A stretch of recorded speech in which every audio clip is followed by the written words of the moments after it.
Hello and welcome to a very special edition of the Random Wrestling Review. We have got a top 100 list for you today that is very, very special indeed, because we're going to do the WWE Kayfabe top 100 of all time. And as you would expect from me, this is statistically based. So this is not an opinion piece. I've basically found a way to statistically assess the way WWE booked their own talent for the last 63 years, and this is the result.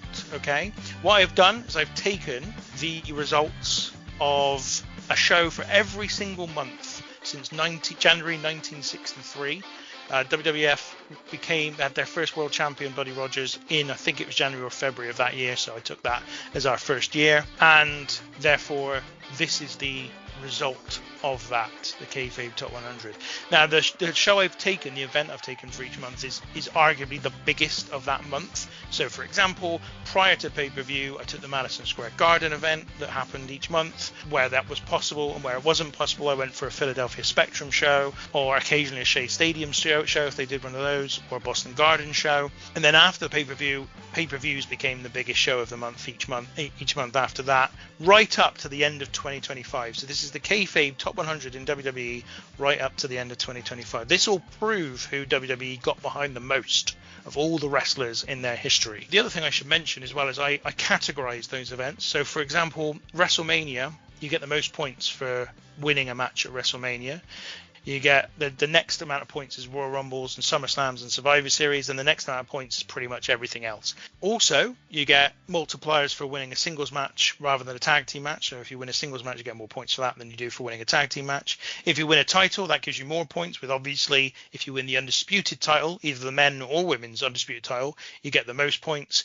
If you win an Intercontinental title, you get less. If you win the world title when there are two world titles, you get a little bit less than you would do if there was just an undisputed title, and so on and so forth. You get points for tag team titles, light heavyweight titles, and every title that WWE have ever had. But before I go any further, I haven't even introduced you two. Sorry about that, because I was well on my way to just presenting and going, I should tell the audience we've got a PowerPoint for these two to look at, and I will be posting a video, I'm sure, on YouTube to go with this. But to listen to me talk and to comment on the wrestlers as they go through, we have, first of all, Matthew Roberts, the Polar Bear. I'm very interested to hear what it is you think about some of the names in this list. I am very excited. Hold on to your hats, people, for the top 100 Kayfabe performers of all time. This is going to be good.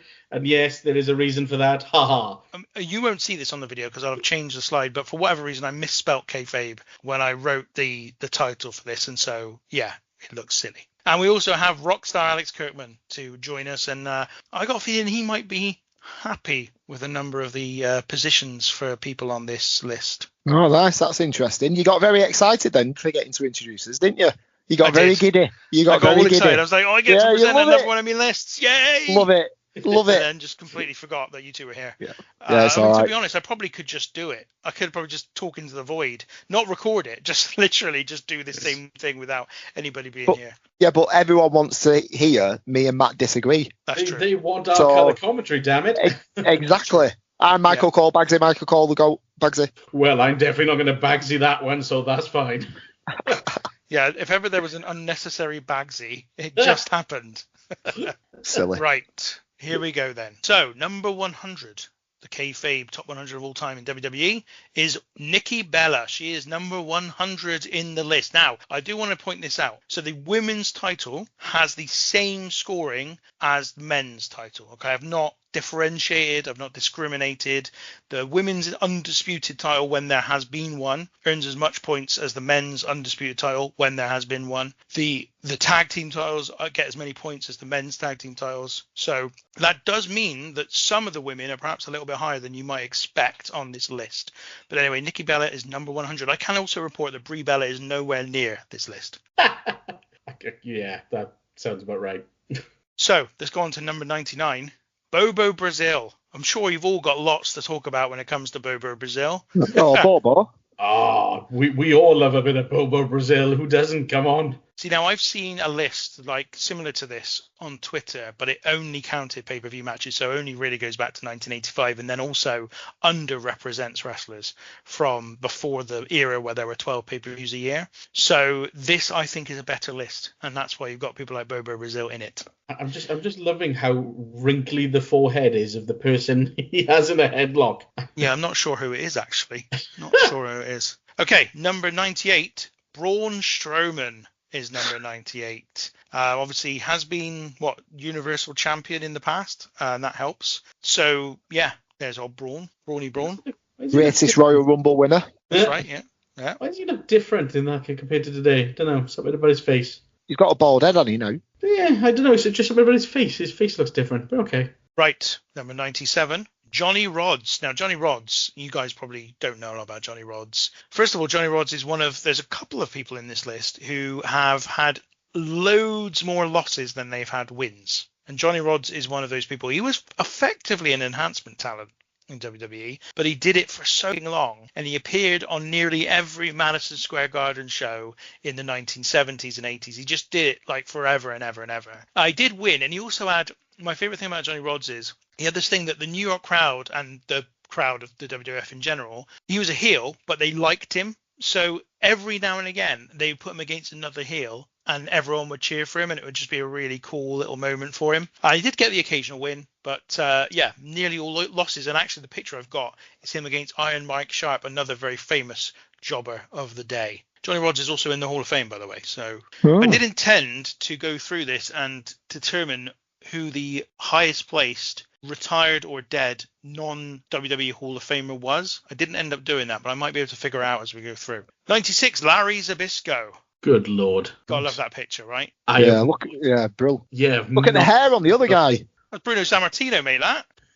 Oh, sorry. That's mental. Sorry, this is not good for a podcast because obviously you can't see what we're looking at. So we'll try and keep it to not commenting too much on the picture. But Zbyszko obviously didn't wrestle for WWE after 81, I think it was. But his feud with Sammartino was pretty big. And before that, he was the protege of Sammartino for like 5-6 years and won the tag team titles and did various other bits and pieces. So he was quite a big deal for a while. 95, Nia Jax. Alex, you'll love this. Wow. Terrible. Yeah, what do you even say to that? Yeah, rubbish. It'll be the best she ever does in any list. Yeah, agree. Again, this is not about performances. You've got to remember, nothing to do with performances. It's about results. It's a kayfabe list. This is an ode to wrestling results mattering, and that's why it matters, because Nia Jax is officially the 95th best wrestler in the history of WWE. Okay? Official. Oh, that's funny. 94 is Special Delivery Jones. We've heard about Special Delivery Jones a few times. Obviously, WrestleMania 1. Matt, you remember him at WrestleMania 1? Oh, that fantastic show, but goddamn, that's still such a good wrestling name. He was another perennial jobber in WWE, and again, just appeared for years and years on MSG shows in openers and like second matches and stuff, and would occasionally win, nearly always lost. Even to the point where he had a tag team, I think, with Tony Atlas, or was in a tag team with Tony Atlas for a while, and they would, whenever they won, Tony Atlas would get the pin. Whenever they lost, Special Delivery Jones would be pinned. That was just the way it was. 93, Razor Ramon. Oh, yeah.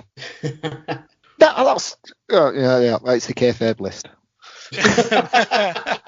What were you going? Go on, make your point. No, I was just gonna say he should be higher, but it's a kayfabe list, so you're gonna have to remind yourself of this multiple times, aren't you? Yeah, I will. That'll be. We should have a drinking game every time I say, oh no, it's a kayfabe list. We'll just be leathered. 4-time Intercontinental Champion, though, so it's not like he was a slouch in terms of his results.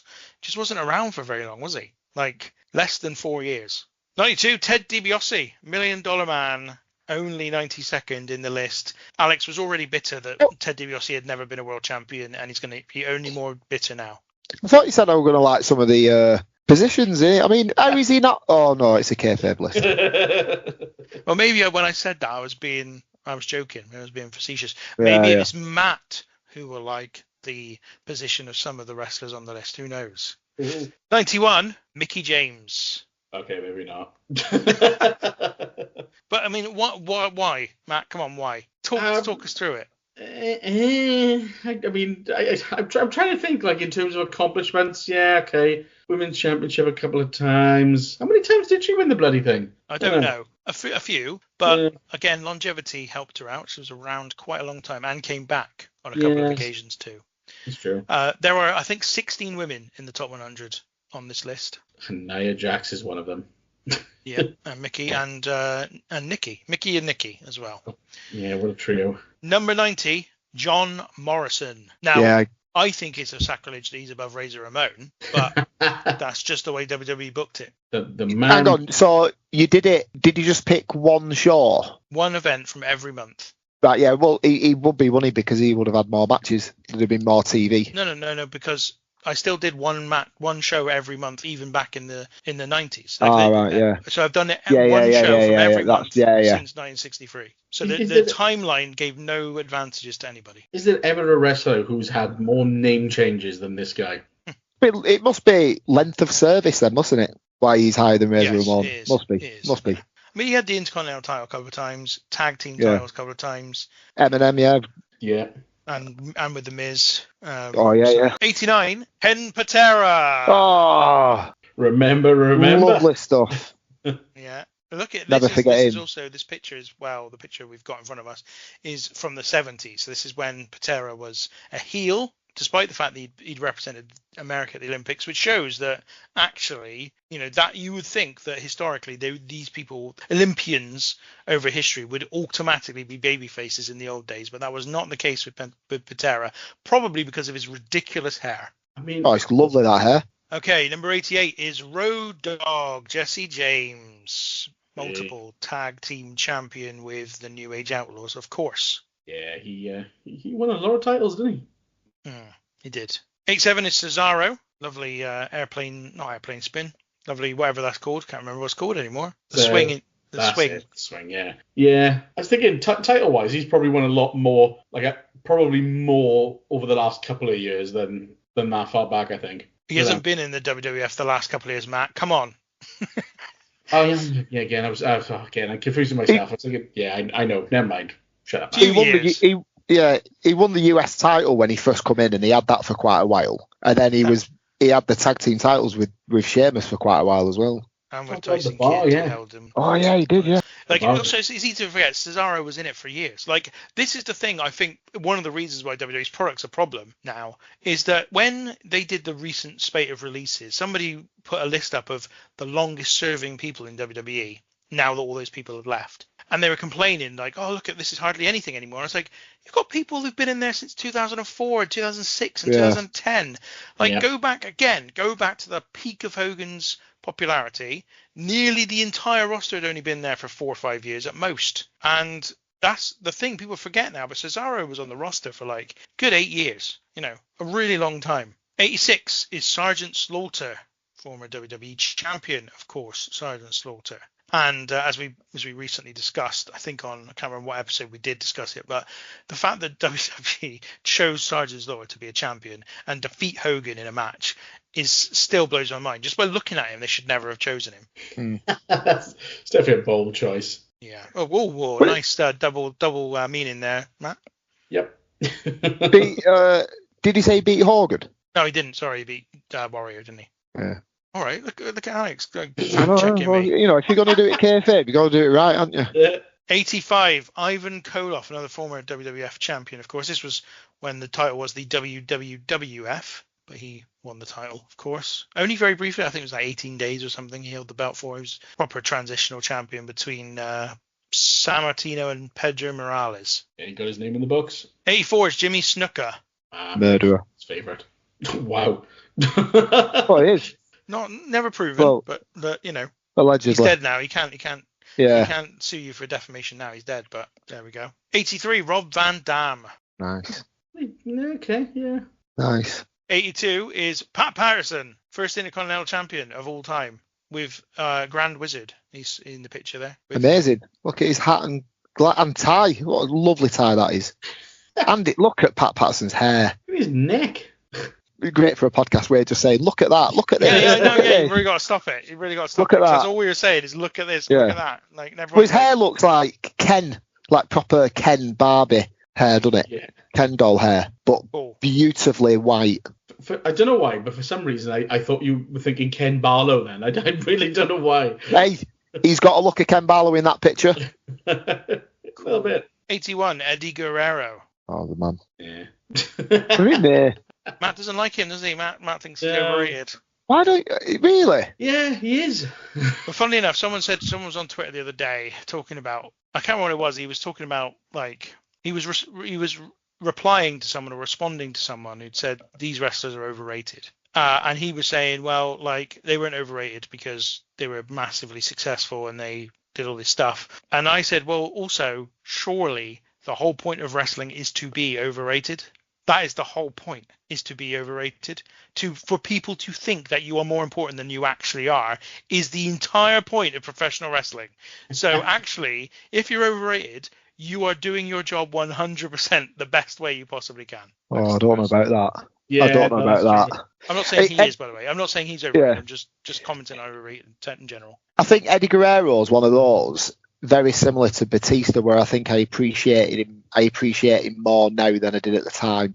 I'm not saying that I didn't enjoy him at the time, but I wasn't massive on him. And then obviously I've seen a lot of Eddie Guerrero with doing these shows, and he's impressed me every time. It's similar with that, where I've just appreciated him as I've got older. It's one of those. I always found these like this sort of folklore that kind of surrounds Eddie Guerrero, and I do think particularly. I don't want to say because he died, people think he's better, but just there's like this legend that's just kind of grown since that sort of thing, and I don't know. That's quite common though, isn't it? Right? Like, yeah, true. People who die tend to be remembered more romantically than people who don't. Like, I always think about a really basic and simple and perhaps obvious and maybe even controversial example would be Lennon and McCartney, right?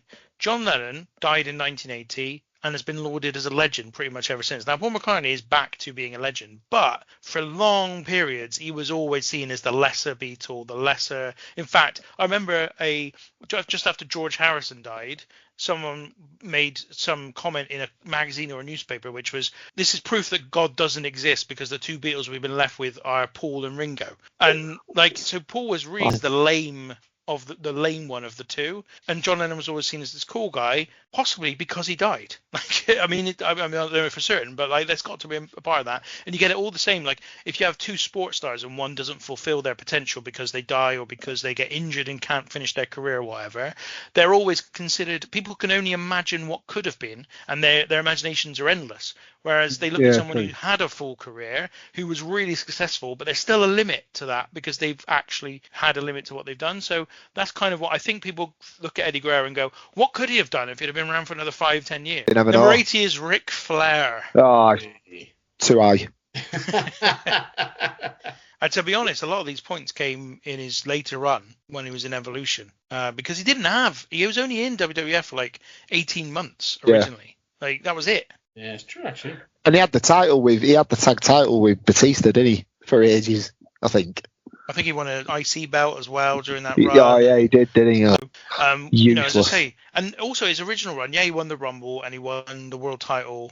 But he won the Royal Rumble. But if you think about the pay-per-views as well, which are not the only things that counted during that period, but he wasn't he lost at WrestleMania 8, wasn't at SummerSlam, was in a tag team match at Survivor Series, and then Royal Rumble, he was in the Rumble, and that was his last match.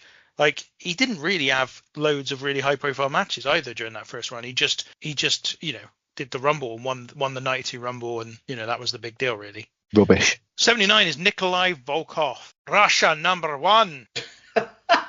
Any Actually, excuse? that was Iron Sheik saying that, not Nikolai Volkov, but he was saying it about Nikolai Volkov, his then tag team partner. Long time WWF wrestler Volkov. Yeah. He had obviously on and off from about 75 he was in the company, and then the long run between 84 and 94, I think. So he was around for a long time. I think that he's not actually in this list, and I think that you've only put him in just so you could do that impression, because you like doing that impression, don't you? True, I do love doing that impression, yeah. but I would never sacrifice the integrity of. No, that is true. That is true. You're a man of integrity. Speaking of men of integrity, 78, Rick Martel. Look at those glasses. Look at him. What a style Oh, icon. look at that guy. My first ever favourite wrestler, Rick Martel. And understandably so. 78th Yeah, best yeah. wrestler in the history of the company. Higher than Ric Flair, higher than Ivan Koloff, higher than Yeah. Sergeant Slaughter, former Razor WWF Ramon. champions. Yeah. Yeah, I mean, understandably so. It's because he was feuding with Jake the Snake Roberts, and I don't like snakes. That's reason. That's literally the sole reason why he's my first ever favourite wrestler. But oh, look at the man. He's a sexy man, isn't he? Have you ever seen Pink look so manly? Oh, amazing. 77. Here he is. Hey. Bray Wyatt. I said it earlier. I was a fan of him. I do understand why people weren't, and I do think he was wasted because I think he was very creative, but he wasn't allowed to really explore it. Some bum notes, but when they first come in, the Wyatt family were absolutely incredible. And we've said it before, haven't we? It should have grown and grown and grown and grown and grown. Again, stick Bo Dallas in there, you know what I mean? But It's a classic example for me of where two things. First of all, wrestling places too much emphasis on the match. And actually, I was going to say this about Eddie Guerrero as well. So they place too much emphasis on the match and not enough on the style and the aura. Mm-hmm. And like with Guerrero, I don't think he had any or many 5-star type matches, but his style of wrestling was so much fun to watch. And I'm realizing this more and more as we watch these shows. As I've said many times, like two of my favorite wrestlers of all time now are Vader and Scott Steiner because of the stuff we've seen them do. Now they don't have even 4-star matches very often, right? But their matches are always brilliantly fun because they have this just style about them that really singles them out as special and fun to watch, and like you want to see them even though you know that the match itself might not be great, but you could just watch them have a 4-minute squash and you'd enjoy it because they've got a style about them, and they've also both got aura as well. And Bray Wyatt had an aura about him, but wasn't really involved in great matches very often. Like he did some cool stuff. Like he did the thing where he stood upside down. He did that thing where he threw his body into his opponents, and it looked brutal every time. But wrestling kind of demands now that you have great matches, not just great moves and great offense.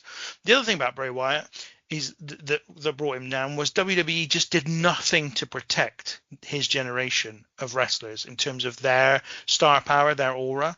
Like you imagine the way they treated The Undertaker for the first 5-6 years of his WWF career, from the point he turned up right the way through to even when he became American Badass, and even then he was still protected. Like if he lost because the other opponent had 10 people help them, yeah. Or they did something that was impossible to recover from. Bray Wyatt, first WrestleMania, jobbed out to John Cena in a really unnecessary way. And you're just how do you expect an act like him, who's come in and has got this kind of, it's all about mind games and all the rest of it, and you just give him that and you're like, come on, you've got to do better than this. I think that's one of those, that's one of that particular, the John Cena loss is one of those particular moments where it's like, damn, that really did hurt his momentum. Yeah, that wasn't a good one. Yeah, it definitely did. And then what happened after that as well that didn't help him was all his feuds after that, with the exception of the one with the Shield, which was that the match at Elimination Chamber is exceptional. But all his feuds after that were all the same. It was Sister Abigail's telling me, exactly the same as John Cena. Sister Abigail's telling me this, and you've not got it, John. The fans like you. And then he did it with Chris Jericho, exactly the same feud. Did it with Ryback, exactly the same feud. The Undertaker, exactly the same. And it's like just rinse and repeat, and that's not him. I mean, obviously he's not really got that much of he didn't really have that much of a say in creativity. It was all Vince, wasn't it? But after that scene loss, if you're just doing the same things, it's nothing. It's pointless, just pointless. That's 77. Number 76 is Sasha Banks. Yay! She is the lowest, I can reveal, of the 4 horsewomen on this list. But she's been in less than the others, hasn't she? That'll be why. She's not been in as long. She also, what I noticed when I was going through all the results is hardly ever won the big one at the main shows. She used to win her titles on Raw or on SmackDown, which didn't count in this list. You had to be on the biggest show of the month. And whenever the pay-per-views came along, she would lose. She'd come up short. Even when she was champion, she would lose by DQ or count out on the pay-per-views. It is amazing that she did stay as popular as she was, considering how much she lost. Yeah, she did lose a lot. Yep. I mean, she was in the company whilst Bayley had a really long title run, and Sasha had never had that defining title run. I think, though, what she did was fulfill her wish of headlining WrestleMania against Bianca, and then she's like, right, I'm done now. I'm free. I don't need to stick around here anymore. I can just go and do what I want. Yeah. 75, oh no, before we go to 75, 2025 new entries, a list of wrestlers here that had their first points in 2025. Oh. Stephanie Vicaire was the highest placed new entry. She's gone straight in at 272 on the list. Yeah. Dexter Loomis and Joe Gacy were tag team champions for a bit, are in the 470s, but they now left, unfortunately, so they're not going to go any higher. We got JC Jane, Penta came in last year and got his first points. Alex Shelley, Chris Sabin, Octagon Jr., I think, faced Dominic Mysterio in some kind of a match at one of the pay-per-views last year, which I don't personally remember. Ray Phoenix and Joe Hendry, 1019, the top. Oh. He was the 10th top new entry of 2025. Say his name. Love it. Well, he didn't appear. 75 is Alexa Bliss, one place above Sasha Banks. Now that is criminal. Wow. Good God. Yeah, yeah, I get that. But in the same way Sasha Banks never won anything, Alexa, for about 3 years, won everything every time. She just won every match she was ever in, always for a title. She went on a long SmackDown title reign. She got beaten finally, and then moved to Raw and won the Raw Women's title almost immediately as well. She just kept winning belts after belts. It's weird though, because like now, to me, it just feels like she's completely checked out. Yeah, I'm not surprised though. I'll tell you what was funny about her, and I noticed at the time when she was on SmackDown, she's got like a double jointed arm, hasn't she? And she did that thing at first that she could only do once, where her arm pops out, her arm goes the other side, and then she got drafted over to Raw, and in her first pay-per-view match she did it again, and the Raw commentators were like, oh my god, this is amazing, what's going on? And I remember thinking, we've just seen that on SmackDown, so we've seen it. They've got different fans though, Alex. They're like a whole different fan base. Come on. And plus, again, the announcers think we're stupid. 74, Baron Mikhail Cicluna. Oh yeah. Another perennial jobber, really, at the bottom of the card. He was a heel, and not always. At first, he was a bit more important, but yeah, wrestled forever and is a Hall of Famer as well for WWE. One of those initial batch of Hall of Famers in the 90s. Every day is a school day. I love that someone I've never heard of is better than Ric Flair. In terms of WWF, just in terms of WWF. Whatever. He's on a list, and he's better than Ric Flair. Yeah.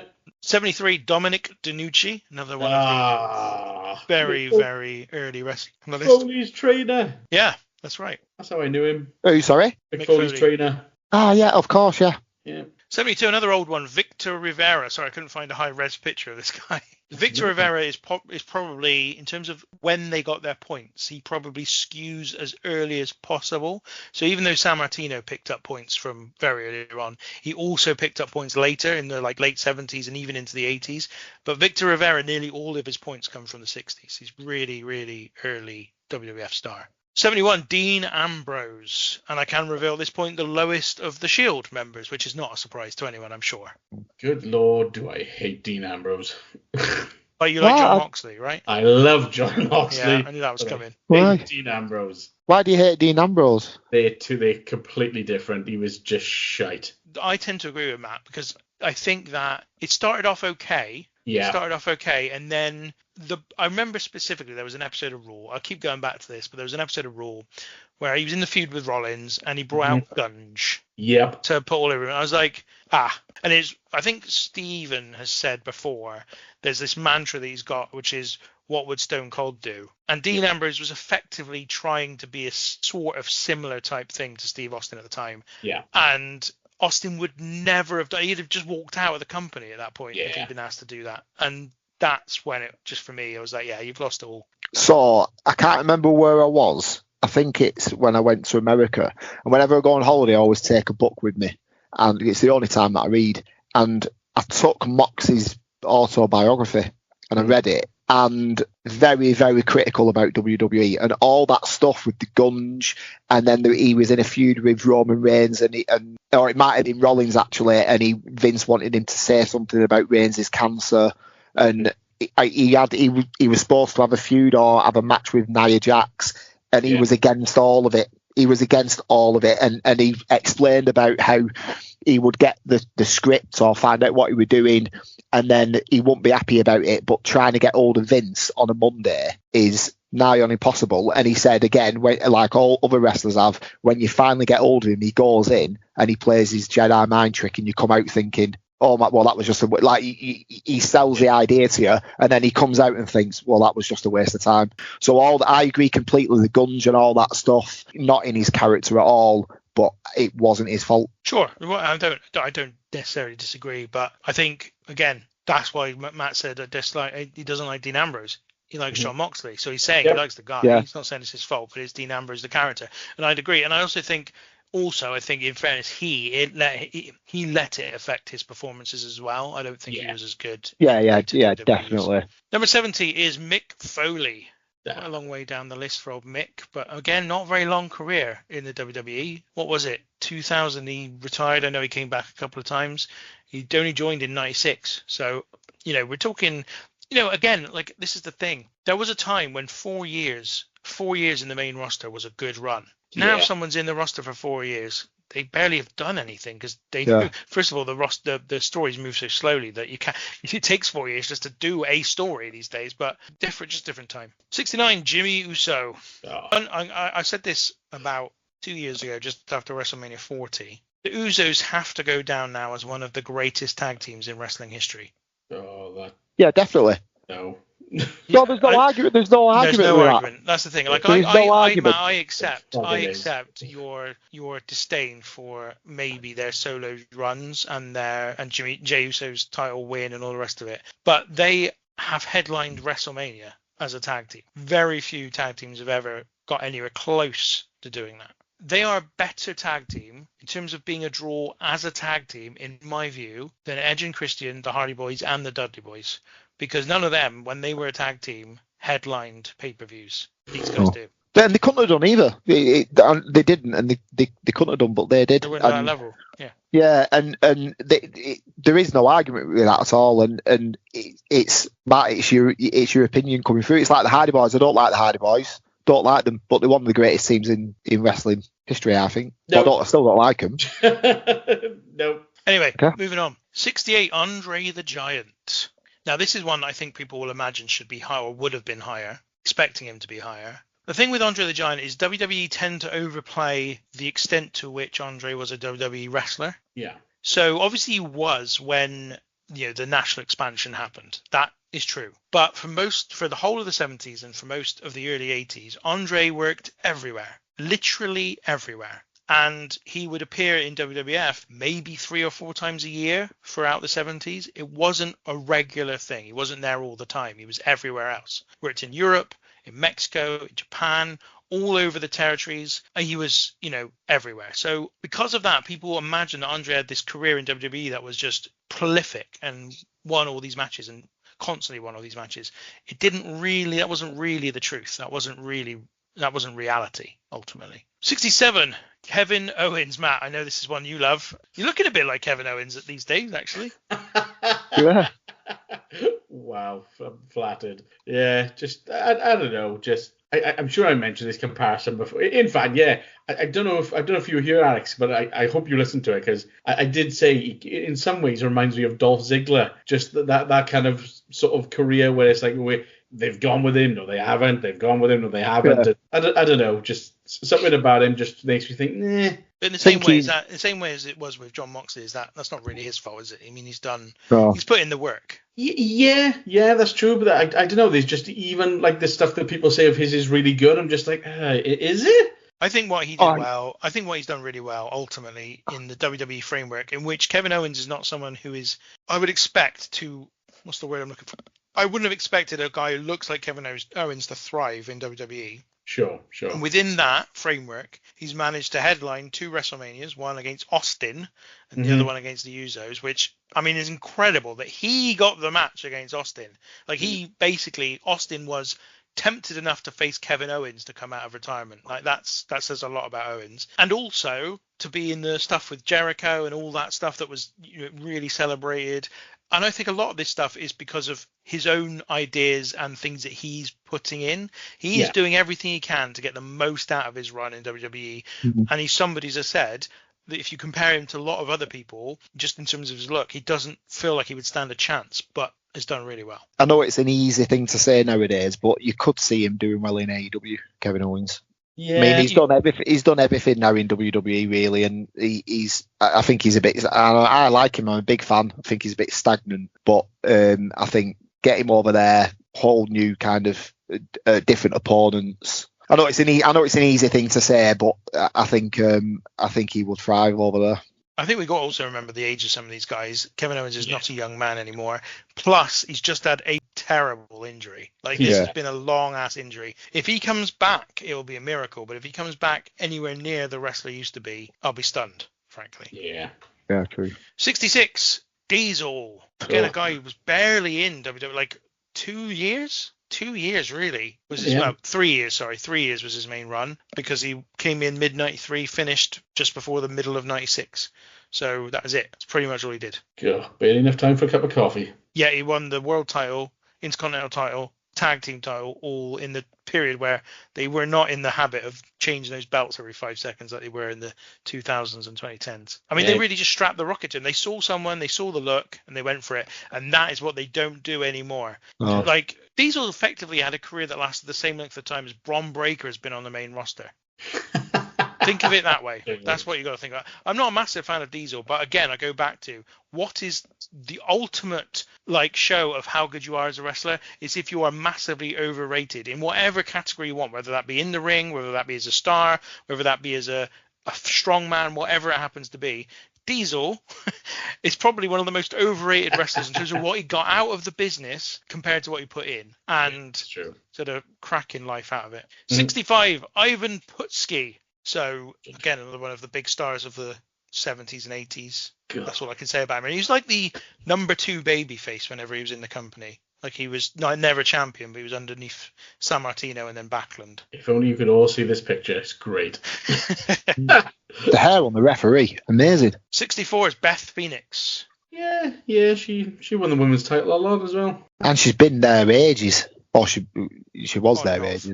Yeah, definitely. 63 is Matt Hardy. I can confirm that neither of the Dudley boys are in this list, but that Matt is the lowest of the other 4. Okay. Yeah. Well, singles careers wise, never really amounted to that much. So that probably didn't help. No, but he's won US titles, I think, and cruiserweight title. ECW champion. Yeah, I think so, probably. God, so he's racked up enough mid-card titles that it's helped him out quite a lot. Yeah. Okay. 62 is Don Muraco, Magnificent Muraco, 2-time Intercontinental Champion, traded about back and forth with Pedro Morales in the early 80s, and then obviously carried on until sort of about 86, 87. 61 is Jeff Hardy. So this is due to all of his absences. If he'd have stuck around for any length of time, it'd be top 20 easy, Jeff Hardy. God, my God, was he on fire when he first won that WWE Championship? Bloody hell. Anyway. 60 is Yokozuna. Oh, yes. Now, another guy, 92 to basically 96, 4 years, really, realistically. I mean, he was still with the company in 98, but he hadn't wrestled for a couple of years. Again, all these people, such short but superb, and memorable runs in the WWF with championships and big matches and stories that people remember. They really, I think wrestling in general, I've said this before, wrestling in general just needs to learn from the past a bit more. Just go back and see what worked, because there's so much history. There are wrestling promotions, right, that drew, thousands of fans to arenas that haven't existed for 40 odd years. Just go back. Watch a year's worth of what you can find of them and study and just read about them if you can't find the footage, right? And steal tons of the stories, right? Because no one will have seen them.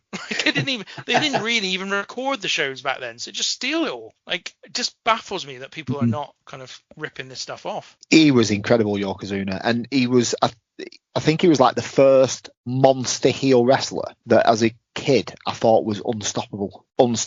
It's so good. So good. To me as well, I was talking about Scott Steiner and Vader earlier on. Yokozuna is in that category for me of, you would never consider one of his matches to be great. Never. But there are 3 or 4 moves that he does, and he does them in every match, and they look fantastic every time he does them. And so he's infinitely watchable. You don't need him to have great matches. He just is enjoyable to watch wrestle. Really, and not long either. I mean, not long matches either, so you invest a lot more. 59, Greg the Hammer Valentine, former Intercontinental Champion, Tag Team Champion, challenger to Backlund for the title in the early 80s. Now, I'm very impressed with this list, and I'm very impressed with the PowerPoint, like I always am. There's a butt coming. Of course there's a butt coming. Surely, with Greg Valentine, the best head of hair in wrestling, you could have picked a better picture than that. Well, you know what? I wanted the pictures to be reasonably decent resolution when I did it full screen, and there aren't a lot of Greg Valentine pictures that exist that are like that. That's half the battle with these pictures. 58, Owen Hart. And look at what I love about this picture, and I know I'm guilty of the same thing now, but what I love about this picture is, right, Matt, this might surprise you. This is an episode of Raw. Okay. Look at the place they're in. It looks like it's been burnt down. Like a warehouse, isn't it, or something? Yeah. That looks like it could be like Catay's Bingo Hall in Cardiff, and for those who know that venue, dear Lord, it's tiny. Here, let's go deep. Do you know what I love about that picture? Shoot. He's got the sharpshooter on, and in the background, someone is holding up a sign of Bret Hart doing the sharpshooter. Forever in his shadow. Brilliant. Brilliant. I still feel a little bit like this is one of those things where I'm like, what if he'd have not passed away? Because in 2000, he'd have been wrestling Benoit, Guerrero, Kurt Angle in 2000 as well. Yeah. Like the matches those blokes could have had, he would have been one of the most valuable commodities in the company, because he would be having amazing matches with all of them all the time. Yeah. And then probably would have also had matches against Rob Van Dam, against Shawn Michaels when he returned, against The Rock, against a bunch of others. Jericho, of course. Yeah. Sorry, yeah. But also Edge and Jeff Hardy and loads. He just would have been like an absolute. He'd probably been wrestlers of the years. Dolph Ziggler, Kofi Kingston, Xavier Woods, brilliant. I think he might be going a bit late now, to be honest. If anything, right? 57 is Ronda Rousey. But you didn't see that coming, did you? No. Nope. Wow. I mean, she just won. She just won. That's the thing. That's all she did was win. So she just won every match. True. Basically, if they were using Ronda Rousey, they were very rarely using her without the title being involved in some way. Yeah. I do. I see that picture, and I just feel kind of sad now, though, how, like, because she was, like, super popular at one point, and just how it just fizzled away. She made her money. She don't care. True, but it's just still sad. 56, Matt, Big E of all time. Big E. Oh 56. My God. This is definitely a Kayfabe list. you had to expect it. Those New Day have won the tag team belts about 400 times, and they've all won other bits and pieces. IC belts, US belts, world belts. They've done it all. Oh, God, that means we're going to see Kofi, doesn't it? Well, I will say this. You're not going to see Xavier, so at least take some comfort in that. Nonsense, this list then. 55, Tito Santana. Arriba. Do you know there's that legend, there's that myth? Well, he said, basically, that in 1992, Vince McMahon was deciding where he wanted to expand business for the WWF, and he had two choices. He was either going to expand further into Canada or further into Mexico. And if he'd have chosen Mexico, then Tito Santana, not Bret Hart, would have won the world title in 92. This is Tito's story. I'm not saying it's true, but this is Tito's story. Now, I question it simply because Tito had been in the company a lot longer than Bret Hart. He'd already been in the company in the 70s, Tito. He'd been around, and by 92, he was at about his lowest ebb. Like, he was now doing the Matador gimmick, right? So I question it, but that's Tito's story, and he's sticking to it, and he is 55th best wrestler of all time in the WWE, so can't argue with it. And it makes sense as well, to be fair. It's a well-reasoned myth. If and look, there's a part of me also, and we've heard this so many times from wrestlers talking about, they were going to do this or they're going to do that. There's a part of me that thinks that Vince might have told him that, even if it was never likely. Right. So 54 is the Ultimate Warrior. He definitely won a lot. He did win a lot, but in a very short space of time as well. So very intense. 53 is Davey Boy Smith, the British Bulldog. 52 is Rhea Ripley. So Rhea Ripley, I mean, she has potential to go way higher, right? Because she's still one of their biggest stars. She's going to win more titles in the future. She is currently a champion, so she will get lots more points. And this is going to be a completely random note, but I can't remember the last time a female wrestler was so just one of those that appeals to so many people. Like, honestly, the amount of people I know who don't know wrestling, like, who is that? She's hot as hell, is what I've heard from a number of people quite recently. And I've said it before. She's one of the biggest stars in the company. Not women stars altogether. You got Roman Reigns, Punk, Rhodes, then probably her. Yeah, hard to argue with that. 51 is Bobby Lashley. Really? It's not based on quality, guys. No. It's based on kayfabe results. Never a fan of Bobby. Yeah, it's one of those, like, again, I forget that he was pushed to the bloody moon at one point, wasn't he? Christ. Yep. 50 is AJ Lee, Matt. I mean, in fairness, we're talking about short reigns. This is about as short as it gets for AJ Lee. She was only a wrestler for about 2 years, but she won and won and won and won over and over again. At a time when there were no other women's wrestlers, really. It was like Tamina, AJ Lee, Natalya, and like the Bellas, and that was it. Basically the entire roster. 49 is Asuka. Very pleased to see that she's higher than AJ Lee. I'm very pleased that she's in here. Asuka may be one of my favorite wrestlers in the WWE at the moment. But it looks like, as we're recording this, and who knows, the story might have come out since, looks like she's leaving. Yeah, I was going to say, it's very fitting. Yeah, this one, because it's, like, I'll be honest, it's kind of caused me to kind of, like, look back and reflect on, like, on her career. And she has had a good run. Fair play to her. Been around for ages, 10 years or so, more than that, in fact. But yeah, she sort of, after the match with Io Sky at Backlash, was like saying goodbye almost to the crowd, and she said goodbye to Io Sky as well, which was weird. So it looks like she might be leaving. Either that, or they're going to do some kind of swerve with her. I don't know. I'm sure by the time this comes out, we'll know. I saw something on social media and I googled it, and it's very vague. It's like some sort of semi-retirement or something, isn't it? It's very vague. It was, well, I would say it was subtle. That's what I would say. Yeah, subtle, yeah. Because we haven't had a Raw since then yet. We're recording this like the night of the Raw after Backlash. This might not come out for like 2 months, so this might be all redundant talk. But basically, as we're watching this, we've no idea. So I'm giving them the benefit of the doubt because they've still got the chance to explain what's going on here. So I wouldn't say vague, I'd say subtle, because you could turn it into something yet. 48 is Billy Gunn. Oh, Matt, you love him. I love Billy Gunn. Well, do you know what? I said in the review that we've just done that I'm re-listening to the Mania series, and I've just listened to WrestleMania 13. And I think it was WrestleMania 13, it might have been 11, where you give Billy Gunn your MVP in the Smoking Guns versus, I can't remember who it was now, Owen and Yokozuna, I think. 11, yeah, it was 11, yeah. And you give Billy Gunn, and I think Ben and Tom were going mental. I think there's a case to be made, so contrary to my previous comments. There is a case to be made that Billy Gunn is the most successful tag team wrestler in the history of WWE. Smoking Guns, New Age Outlaws, Billy and Chuck, significant tag teams all different as well, gimmicks. He won the tag team belts about 8-9 times over the course of those 3 teams. He had a really long run for that time. So from 93 to about, I don't know when he left WWE, it must have been about 2004, 2005, something like that. That just didn't happen back in those days. Just didn't really happen, that length of run. So he did really well. Yeah. Best pure athlete in WWE, don't you know? Yeah. Still, to this day. Best slide across the ring as well. 47 is Alberto Del Rio. Oh, wow. Boo.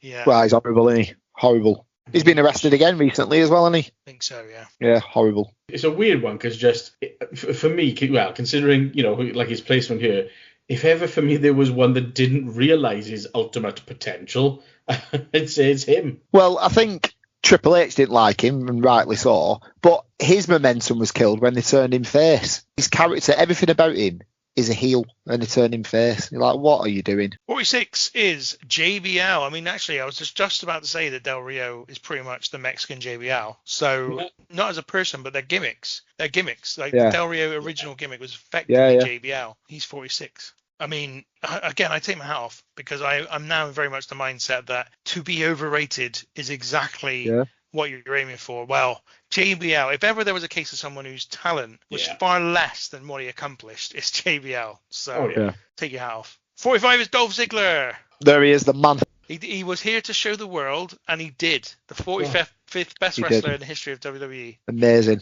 Oh my god. Better than the Absolutely Ultimate amazing. Warrior, better than Ric Yeah. Flair, better than Razor Well, Ramon, better than Definitely Diesel. better than Ric Flair.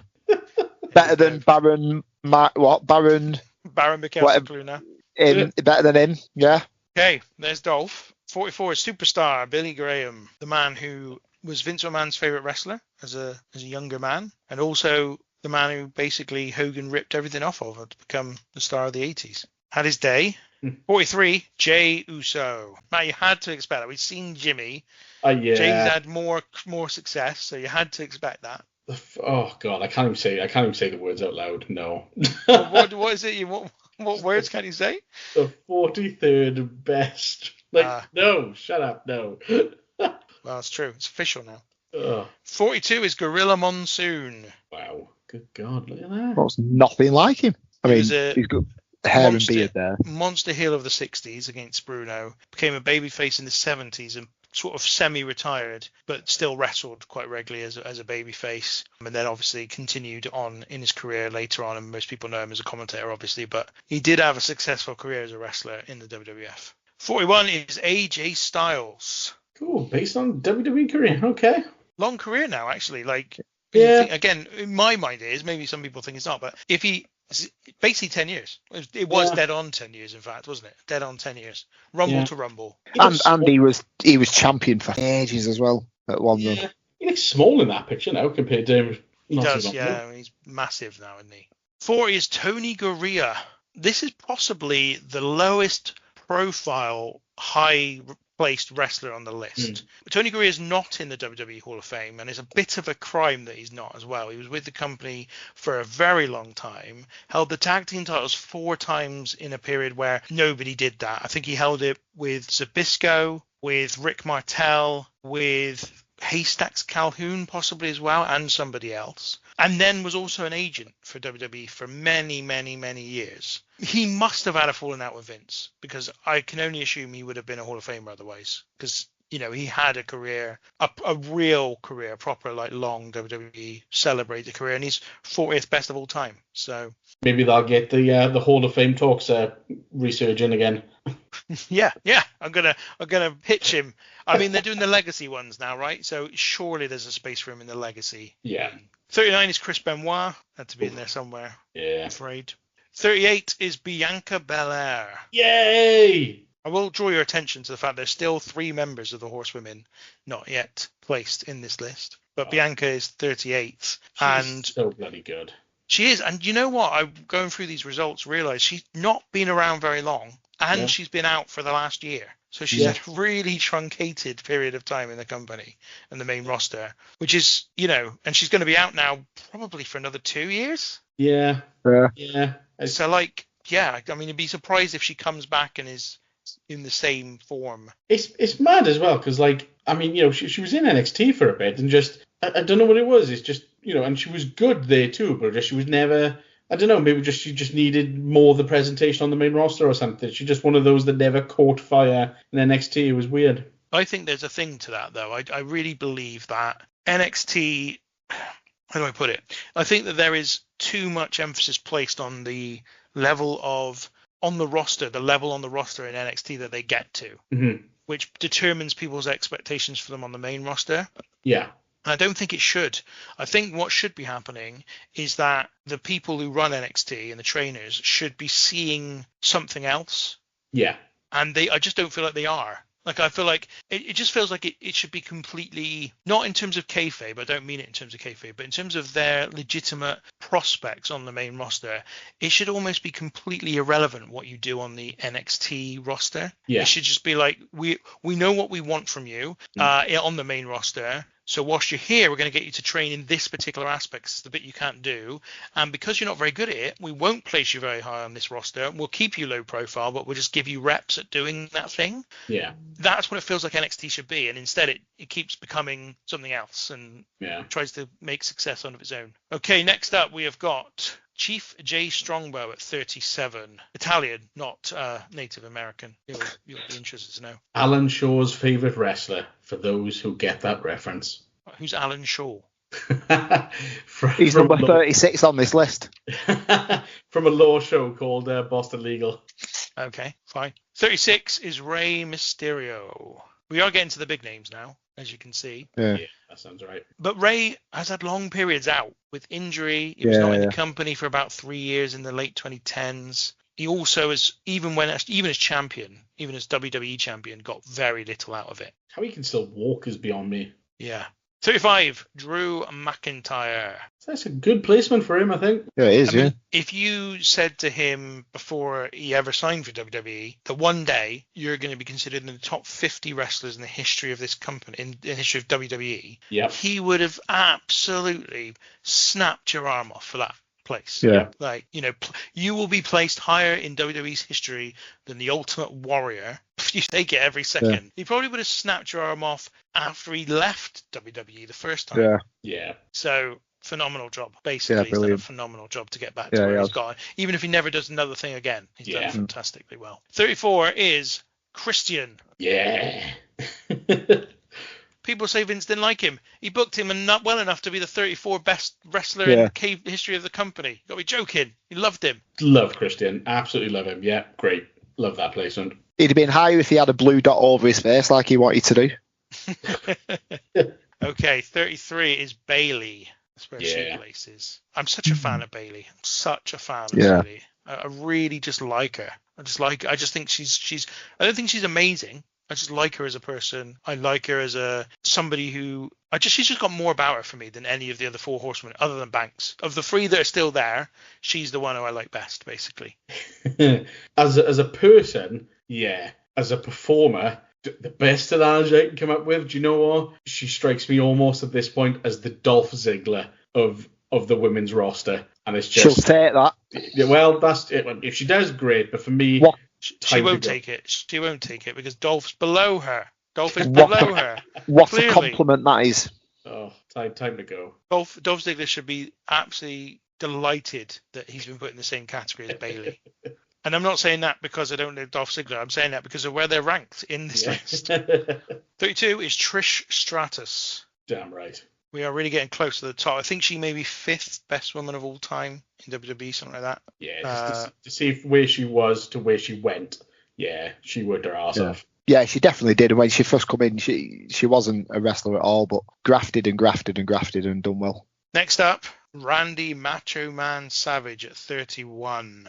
Thought he might have been higher than that, but yeah. Well, again, I think I'm going to keep saying it, so I apologize, but we perceive those years of WWF as lasting as long as 20 years of WWE later on. It just feels that way, but it's because we were younger, but also because I think more happened. I just think more happened back then. Yeah. Kurt Angle is at number 30. Ooh. Only 6 years in the company? Yeah, with a little bit extra at the end, but again, another one of the what ifs, right? If Kurt Angle spent the next 7 years that he spent in TNA in WWE instead, you might be looking at the number one. You might be looking at the guy that is considered the best wrestler of all time. You might be looking at the guy that WWE lauds as the best of all time. I mean, I don't know. But there's lots left on the table. There's Punk, there's Bryan left on the table, not done because he wasn't in the company at the same time. Shame. 29 is Daniel Bryan. Yeah. Did pretty well for himself. And again, lost loads of time, got injured and was out for 3 years. Oh, imagine a match with them two, Daniel Bryan and Kurt Angle. Oh. He headlined 2 WrestleManias in the end, so he did very well for him. 28 is the Fabulous Moolah. Again, I find Fabulous Moolah, I mean, let's forget the nastiness around her for a moment. She's similar to Andre in terms of her WWE career. Again, worked everywhere. And her women's title, which eventually WWF kind of retrospectively claimed wasn't really the WWF women's title, it was just a world women's title that she toured around. But eventually WWF kind of said, right, we'll pay you some money to make it the WWE title, and then it became the WWE women's title. 27, Kofi Kingston. 27, better than Angle, better than Andre, better than Savage, better than Ric Flair. Amazing. Better than Dolph Ziggler. Oh, do you know what? I absolutely respect you, Ben, but I just can't take this list seriously now.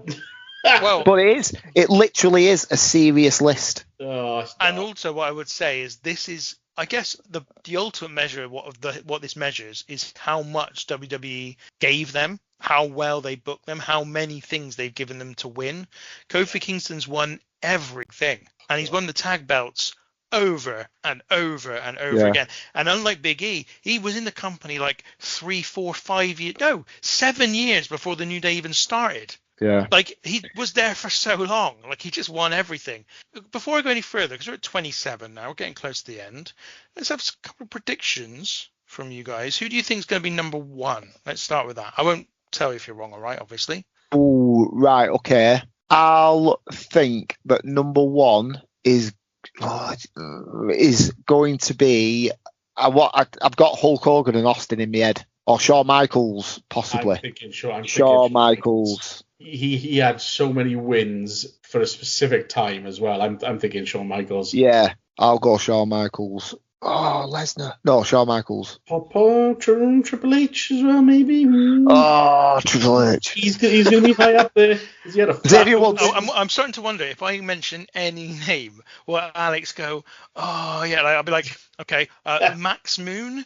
Oh, Max Moon, he could be number one. Yeah. Cool. All right, that's the first prediction. Anybody up here like that you haven't heard yet that you're expecting in the 100? Well, 100%. That is not obvious, maybe. It's not. Ah, so right, obvious. okay. I have written a number down for Jericho, you know. Okay, what number have you I've got? written a number down. So I originally went with 8th, but then I've changed it to 4th. Oh, wow. So I've gone 4th with Jericho. A wrestler that you wouldn't expect, I wouldn't have expected in there. Excellent for podcasters, this, isn't it? Well, I'll tell you what, tell me the wrestlers you think are going to be in there, and that might unearth who I'm thinking of. Right, so Austin Rock, Roman Reigns, Lesnar, Jericho, Rollins, Edge. Edge, yeah, Edge, Cena. I'll tell you who I'm gonna. I'll tell you who I'm gonna go with for me. Sami Zayn. I can't honestly remember, so I'm not even. Because Sami Zayn hasn't been mentioned yet, and you think that he would. So. All right. Well, we're gonna plow on. Okay. 26th is Becky Lynch. Yeah, and Lynch. Yeah, that makes sense. She might even be the second highest woman actually. Thinking about it now. I can't remember who else there is because we have Fabulous Moon, haven't we? So I think she's too. We know who the first woman is, don't we? Yeah, definitely was above her. Overrated like a dad. Oh, therefore, extremely good at her job because that's the whole point. I keep bringing this up. Underrated then. 25 is. Oh, before we do that, 2025's highest climbers, I thought we would bring you. So these are all the wrestlers who've gone up the most. So Lyra Valkyria went up 644 places thanks to her 2025. But the one to pay attention to, I think, on this list, or the two maybe, Tiffany Stratton is now 215. She went up 405 places. And Dominic Mysterio, who went up 248 places to 197th. Amazing. So those are the ones who are kind of making a beeline for the top 100. I'll say this now because we've had most of the women.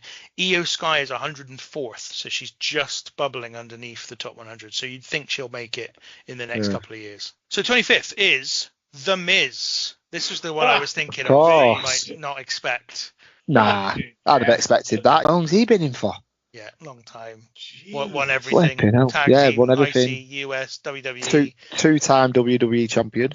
Headlined WrestleMania 1, the main event of WrestleMania. I mean, if ever there's a guy though who's like got everything out of the WWE experience that you could possibly get and then some, it's him. And a wife. He's got a wife out of it as well. Yeah, brilliant. Yeah. And won a reality show. Yeah. Did he actually win it? I don't know. Don't know, to be fair. I don't think he did, but... No, he didn't win it. Did he? Who cares? Doesn't matter. Brilliant. Yeah, brilliant. Big fan. And also the 25th best wrestler in the history of the company. Yeah. Deserved. Kayfabe. Big fan. Yeah. 24th, Cody Rhodes. Obviously, I think he moved up 8 places in 2025. He'll move up more in 2026 because he's just won the title match at WrestleMania and won and will win other things as well over the course of the year. So yeah, he's still set to move up. Cody. I think it's an interesting couple of months for him at the moment. Looks like Gunther as well next, right? Yeah. I think it might be the right time for him to drop the belt and go away for a bit. Yeah, definitely. I had this conversation with someone the other day and said the very same thing. Yeah, definitely. Oh, well, 23 is Batista. Yeah, good for him. That's another one who got like a ridiculous amount out of his run. Yeah, given how old he was when he started it as well. I was gonna say, imagine if he was younger. Yeah, Christ. Well, if he was younger, he would have probably never made it. He'd probably been a member of DOA and would have been like terrible. But there we go. 22, Big Show. Wow. Well, that's longevity in it. Yeah, it's really just perseverance. If you're around for that long, you're gonna get pick up points. Just by accident, he picks up points. Yeah. It's ridiculous. 21 is Sheamus. Wow. He's been around for a long time. Yeah, long time now. Long time. Over 15 years. Jeez. Multiple time WWE champion, US. I think is he won the Intercontinental yet or not? Or No, he's not won it yet. One. Still to come. Still the big story to come for him. I mean, it wouldn't take much, would it? They could give it him for a day and then have him lose it and complete the set. 20th is Stone Cold Steve Austin. I was really shocked, Alex, when you said him, because again, what have we talked about all the way through this? Yeah, no, length I know. of service matters. Yeah, I know. And do you know what? It was when you said that, for some reason, them two just popped in my head, and I knew that they weren't going to be number one. Hogan maybe, but I did think about Steve Austin. I thought he's not been in there longer, but I just couldn't get him out of my head then. So I knew that he weren't going to be number one. Cool. Well, that's 20. Number 19 is Kane. Yeah, that's another one. Basically the same as Big Show, right? Yeah. Hang around long enough, you'll get some points. Yeah. And I decided that the picture I would use was the very first appearance of Kane, just to show my disdain for the rest of his career, basically. We've forgotten about number one, Undertaker, with the WrestleMania streak. So he would have picked up extra points for winning there. How many of them were title matches? Yeah. It's going to be Michaels or Undertaker in it. Anyway, go on. 18 is CM Punk. So he's another one who will pick up points, I would think, still to come. Yeah. But that's where he is at the moment. 17 is The Rock. Oh, I love that picture. Another one, just no length of service, just it's not enough. Yeah. It's just nowhere near enough. 15th is Chris. 16th, Wow, sorry, he's Chris way Jericho. off. Way off with that. Chris Jericho. Yes. Not quite as successful as you imagine. Yeah, way off. And has not been in the company since like 2018 or 19, something like that. It's quite a long time since he's been there. Had a couple of breaks. Didn't win loads. I mean, he did win like quite a few world titles, but not like tons. Let's see. That seems like the right placement for him. Yeah, it does. Yeah, it does. It does I that. think so. I mean, yeah. Yeah, in terms of, I'd have to agree. 15th is Shawn Michaels. Right, okay then. I did throw the top two out of the window now. Okay. And I was being, I don't know what the word is, but I deliberately being difficult here by putting a picture of Shawn Michaels in his first run rather than his second run up.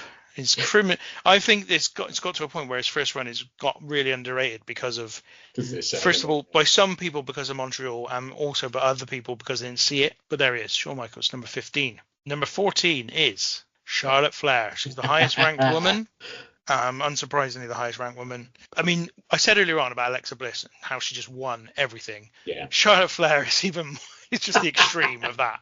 It's like 10 times the extreme of that. She's gone from Raw to SmackDown, and every single time she's moved from one to the other, she's been given the title out immediately. She's won the Rumble twice, I think, as well. Like, she wins it all. Actually, with the NXT title, like later on as well, it's like she did win everything.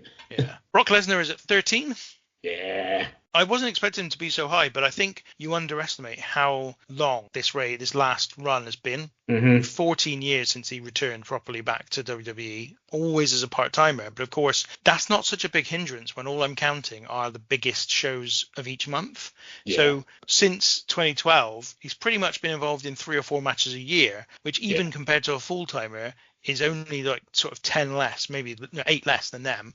And of course, Brock is always involved in the title matches, so he just picks up points all the time. Number 12 is Bret Hart, just outside the top 10 for the Hitman. Long 1984 to 1997, so he was around a long time. Won lots of titles. Number 11, Edge. Just misses out on the top 10 for Edge. Very close. I struggle with Edge now. It might be revisionist a bit, but I just just feel like he really got way more. He's overrated, so well done to him. It's one of those things where I'm like, I have to keep like constantly double messing myself up with that. The overrated our superstar. Right, we're into the top 10 now. We're into the big time, right? These are the best, the absolute best wrestlers ever in the company. Max Moon. Number 10 is Hulk Hogan. Right, okay. Number 10. Now, what really hurt Hulk Hogan was that during his first title run, they basically did a thing where their biggest show every month was at Madison Square Garden, pretty much. And they put everybody else on the shows at Madison Square Garden and sent Hulk Hogan everywhere else. So he didn't compete on the biggest show of the month most months during that first title reign. So from 84 to 88, which was his first title reign, he did pick up points, but nowhere near as many as you would imagine. Like it wasn't like with Cena where he was on every pay-per-view for like 5 to 10 years and was winning the title. Hogan wasn't really getting as many matches because of that, so it did hurt him quite a lot. Number 9, Seth Rollins is number 9. I mean, the guy's just been booked perennially strong from the start to now. Yeah. And he's just below Roman Reigns, number 8. Roman Reigns still going to get lots of points, you'd think, but then how much longer is he going to go? Like, how much longer is he going to be in the company? That's the thing. Or how much longer is he going to even be part-time? I would expect him in the next couple of years to transition to be like one match a year kind of guy. But like, how long has he been around already? It's like, there's been a long time. Yeah. Same as Seth, 14 years in the main roster. Yeah. Part time for a lot of that, though. Well, not a lot of that, but a chunk of it. Some of it, but I think it'll be even less. Like, I think it'll be even more part-time going forward. After this summer, I think it'll be. Yeah. So, number 7, Randy Orton. Yeah, that's another one who's been around a long time. Yeah. Oh, forever. 24 years. Oh, Jesus. 24 years he's been. That's how They long headlined WrestleMania this year. That was dreadful, wasn't it? Yeah. Okay, number 6, Triple H. Yeah. We're knocking over the big guns now. We're knocking them down. We've got 5 left. Can you even think who those 5 are? Right. Undertaker's definitely one. Yeah. Sami Zayn definitely isn't. No. I can't believe he's not in it, actually. I thought he might have been in it. Just drawing a blank now. Yeah, San Martino. Oh, we've had Bret Hart, haven't we? No, we've had all the big hitters. Yeah. Well, don't worry too much about it because you're about to find out. Number 5 is The Undertaker. Yes. Oh, Backlund. He's going to be in there. So Undertaker obviously was 1990 to 2020, maybe? Yeah, 2020 is when he had his match with AJ Styles, right? So that is 30 years. It takes 30 years of a very, very good career winning titles, not all the time, but winning titles to get in the top 5. So that shows you how hard it is to be a top guy in this list. Number 4 is Pedro Morales. I'm sure you all forgot.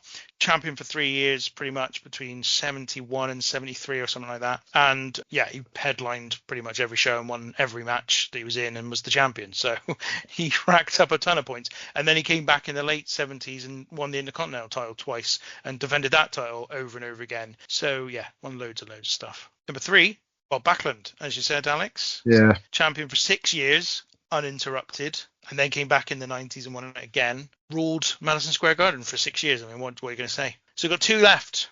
Number 2, WWE like to call him the greatest of all time, but he's not. He's the second best of all time. John Cena is number 2. Now, that's phenomenal work to get there. But I will reveal this to you now, because you know number 1 is now. Yeah. John Cena is the second highest points tally of all. He got about 100 or 200 points more than Bob Backlund. Bruno Sammartino got double John Cena's point total. That's how far ahead of him he is. That's how much of the greatest of all time Bruno Sammartino is. Okay? He thrashed everybody. Left them all in his dust. John Cena got about 2,600 points. Bruno got over 5,000 points. And everybody else obviously got less than Cena. So he killed everybody, like destroyed them completely. There can be no question now. Anytime WWE tells you John Cena is the greatest of all time, they're wrong.